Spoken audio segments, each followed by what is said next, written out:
കേരളത്തിലെ ഗവൺമെന്റ് എന്ന് പറയുന്നത് ഇടതുപക്ഷ ജനാധിപത്യ മുന്നണി ഗവൺമെന്റ് എന്നാണ് അറിയപ്പെടുന്നത്. അതിന്റെ മുഖ്യമന്ത്രി എന്ന് പറയുന്നത് ഇന്ത്യയിൽ തന്നെ ഏറ്റവും മുതിർന്ന CPM-ന്റെ നേതാവാണ്. കമ്മ്യൂണിസ്റ്റ് മാർക്സിസ്റ്റ് പാർട്ടിയുടെ പോളിറ്റ് ബ്യൂറോ അംഗമാണ്. അദ്ദേഹം നേതൃത്വം കൊടുക്കുന്ന ഈ പറയുന്ന സർക്കാർ, ആ സർക്കാരുമായി ബന്ധപ്പെട്ടുകൊണ്ട് ഒട്ടനവധി പരാതികൾ നമുക്ക് ഇതിനു മുമ്പും ഉയർന്നു വന്നിട്ടുണ്ട്. അത് പ്രത്യേകിച്ച് ഭൂരിപക്ഷ വർഗീയതയുമായി ബന്ധപ്പെട്ടുകൊണ്ട് ന്യൂനപക്ഷ വർഗീയതയുമായി ബന്ധപ്പെട്ടാണ്. ഒരു സമയത്ത് ന്യൂനപക്ഷ വർഗീയത ആളിക്കത്താനാണ് CPM ശ്രമിച്ചതെങ്കിൽ ഇത്തവണ ഭൂരിപക്ഷ വർഗീയത ആളിക്കത്തിക്കാനാണ് CPM ശ്രമിച്ചുകൊണ്ടിരിക്കുന്നത്.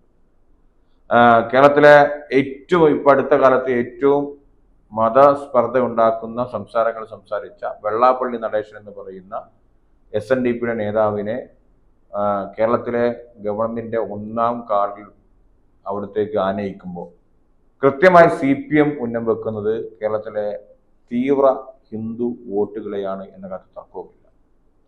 അത് പച്ചക്ക് പറഞ്ഞാൽ RSSും BJP-യേക്കാൾ മറികടക്കുന്ന വർഗീയത, ആ വർഗീയത കേരളത്തിൽ ആളിക്കത്തിച്ച് ഇന്ന് നിലനിൽക്കുന്ന ജനദ്രോഹ ഗവൺമെന്റിനെ എങ്ങനെയെങ്കിലും അത് ആ ഇമേജിൽ നിന്ന് മാറ്റി ഒരു മൂന്നാമതൊരു ഗവൺമെന്റ് ഉണ്ടാക്കാനുള്ള വിപുല ശ്രമമാണ് ഇപ്പം നടന്നുകൊണ്ടിരിക്കുന്നത്.